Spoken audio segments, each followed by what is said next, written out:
Merci Père Céleste pour cette nouvelle vidéo.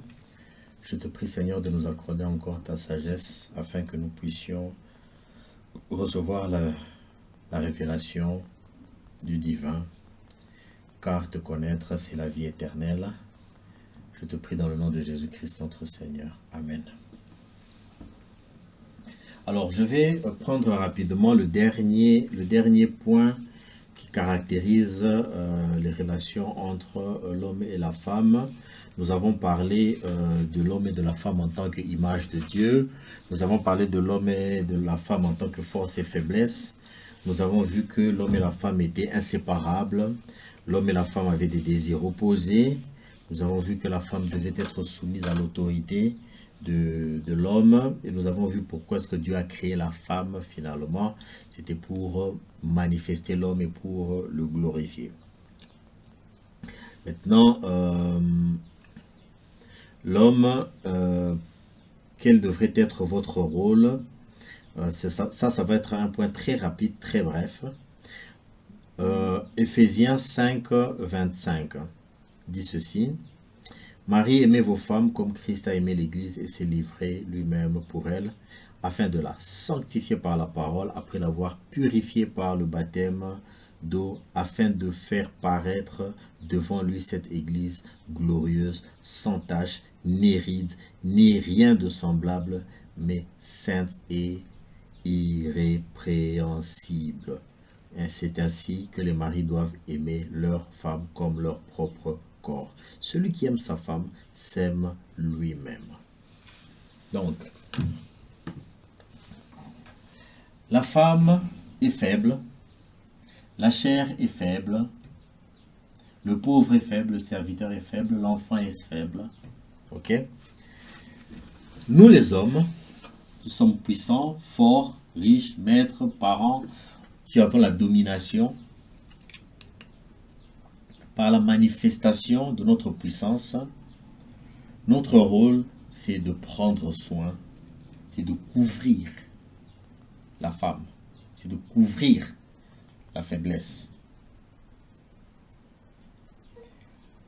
Les parents doivent aimer leurs enfants, les aimer, les protéger, comme Christ a aimé l'Église, comme Christ protège l'Église. Les parents, les maîtres doivent aimer leurs serviteurs et les protéger, prendre soin d'eux comme des personnes faibles, les couvrir, les protéger et être prêt à mourir pour eux. Le riche doit couvrir le pauvre. J'aimerais faire un petit stop ici sur les riches et le pauvre.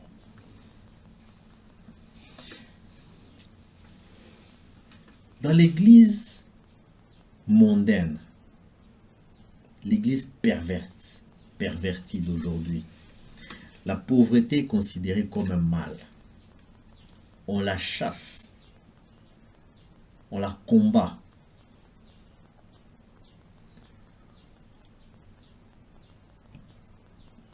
Vous avez entendu parler des programmes de lutte contre la pauvreté. C'est considéré comme un mal. Il y a même des démons de la pauvreté qu'on chasse. C'est une grande erreur de considérer que la pauvreté c'est quelque chose que vous devez combattre. Non, la pauvreté c'est l'image de la femme, c'est l'image de la faiblesse. On ne la combat pas, on la couvre, on la protège.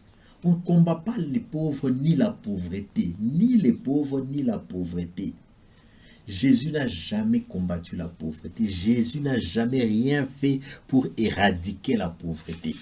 Vous vous rappelez, il était assis, il y a une femme qui est venue et qui a versé de l'huile sur du parfum de grand prix sur ses pieds. Elle a commencé à essuyer avec ses cheveux. Et puis, Judas est venu, il a dit, mais c'est quoi ça? Ça, c'est un parfum qu'on aurait pu vendre. Et l'argent, on l'aurait donné aux pauvres.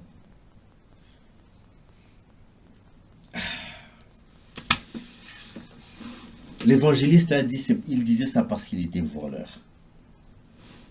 Jésus lui a dit, laisse tomber Les pauvres, vous les aurez toujours. Toujours vous les aurez. Pourquoi? Parce que les pauvres ou la pauvreté fait partie du plan de Dieu.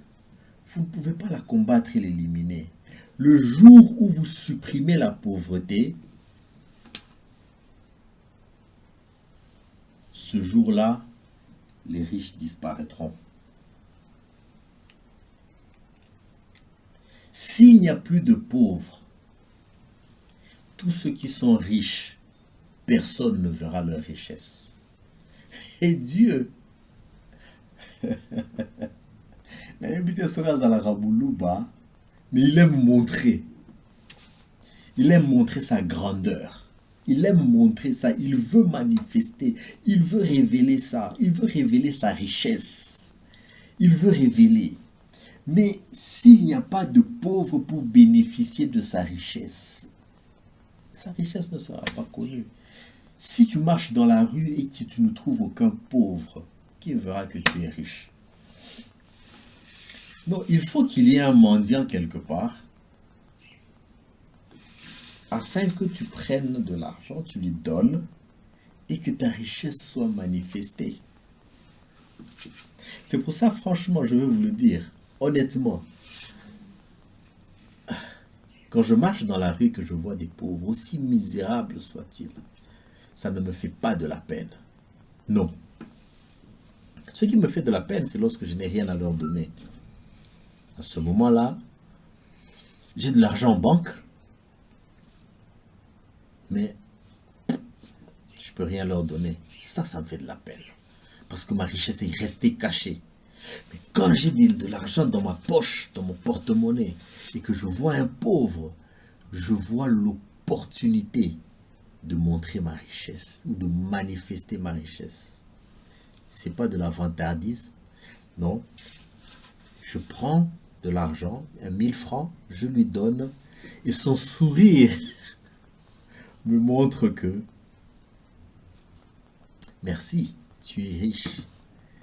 Ma richesse est manifestée. Il ne faut pas combattre la pauvreté, il ne faut pas lutter contre la pauvreté. Les riches, les pauvres, il ne faut pas les combattre, il ne faut même pas chercher à les sortir de la pauvreté.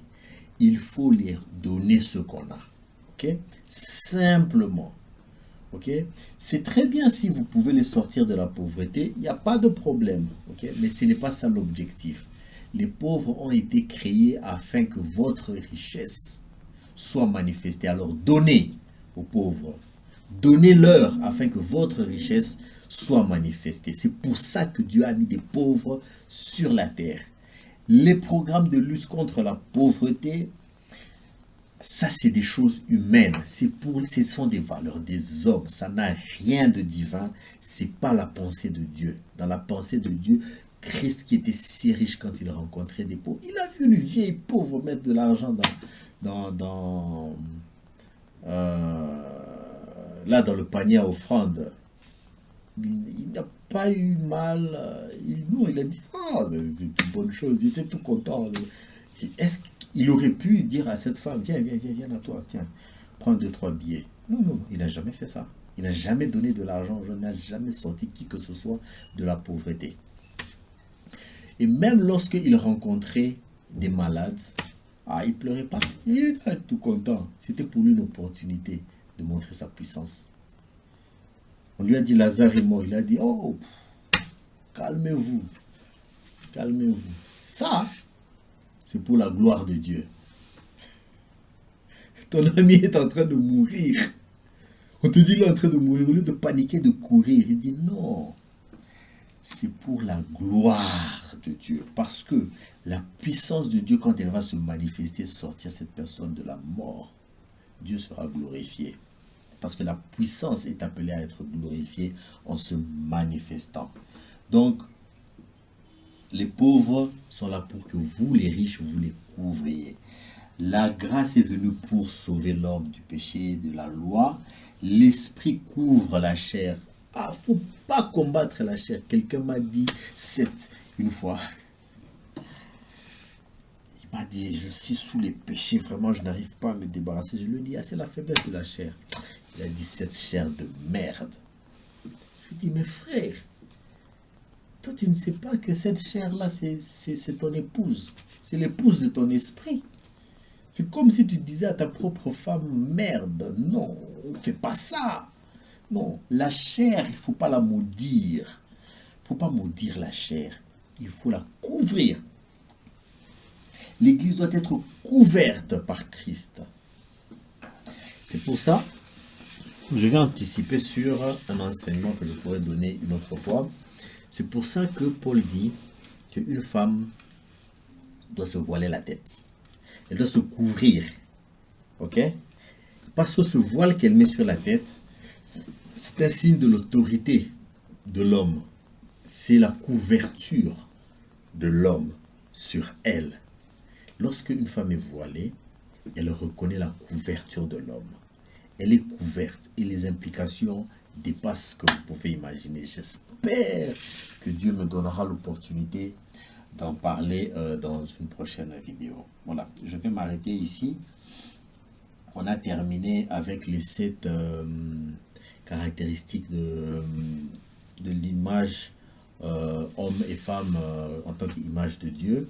C'était une longue journée, j'ai fait toutes ces vidéos le même jour. Prochainement, on va parler du plan du diable. Dieu a conçu un monde. Il a conçu un monde dans lequel la femelle est péchée. Non, pardon. La femelle n'est pas péchée. La femelle est attirée vers le péché. Ok? Mais elle est en même temps liée avec l'homme. Ok?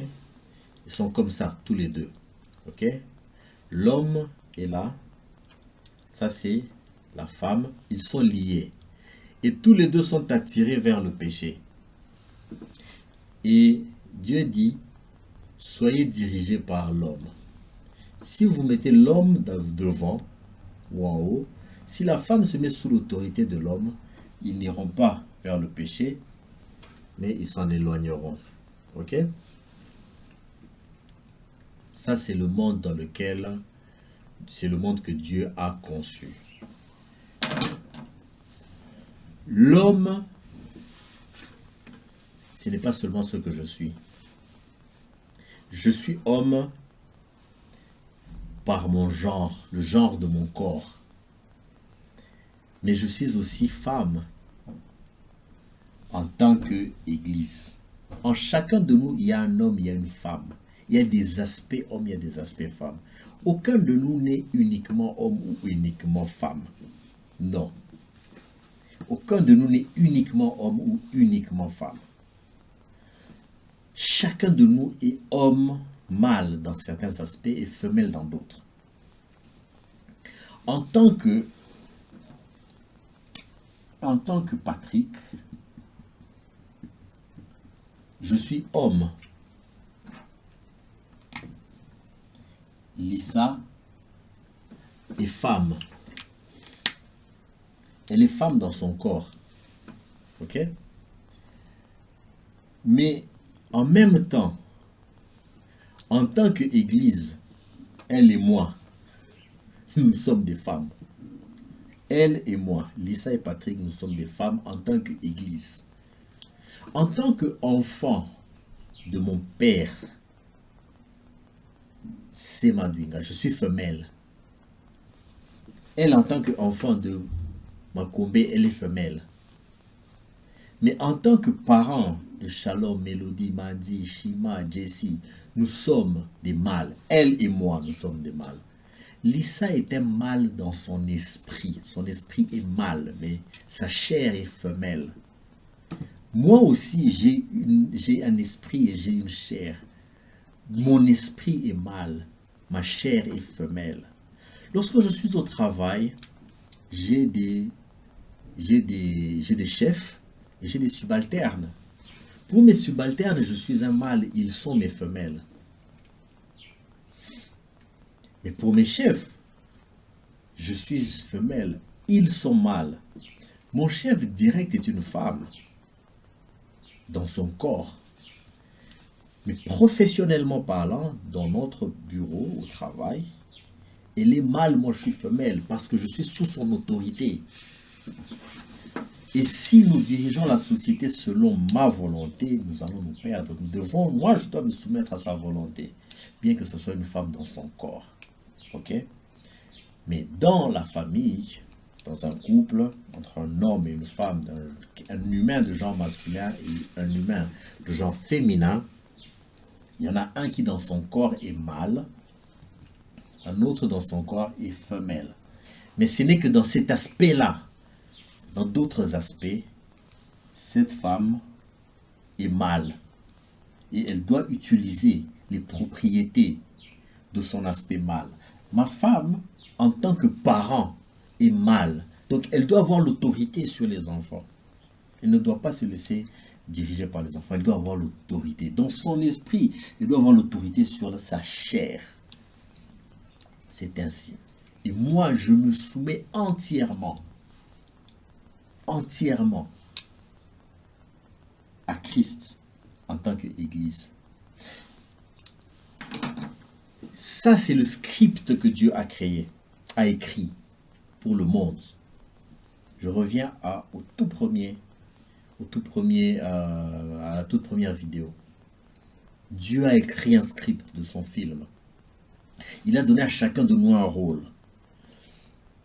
Il a créé des humains, il a créé des âmes, et il a appelé ces âmes, qui n'étaient ni femmes ni hommes, il les a appelés, il leur a donné dans ce monde des rôles. Aux uns, il a donné des rôles d'être des humains mâles, à d'autres âmes, il les a appelés à être des humains femelles.